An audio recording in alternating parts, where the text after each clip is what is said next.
I understand that you've already responded to the COA report or the COA findings dun sa mismong report na yon. But just for the record, pwede po bang mahingi yung dahilan bakit po meron naman po palang budget na nakalaan for traffic management problems and flood control projects. Pero ano po yung naging dahilan para sa mga delayed project implementation, procurement issues, at nagkaroon pa ng commitment fee na abot sa 37.4 million pesos na kailangan ibalik, no, dahil nga dun sa na-incur ninyo na from 2018 to 2024 na hindi nagamit or hindi nagamit yung mga budget na yon para sa mga proyekto sa tamang oras, kaya kailangan i-commit ulit yung budget na yon. I do not want to answer that question. Next. Recent PIDS study called for an overhaul of PhilHealth's fraud control measures, calling for a shift to a proactive approach and an expansion of definitions amid a transition to a global budget setup.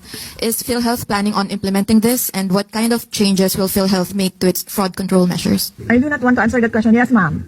Yun po ba natin before the year ends, bababa na po ulit, yung lalakas na po ulit ang peso natin, or ang outlook po ba ay magpapatuloy pa rin siya sa 59 level? I do not want to answer that question.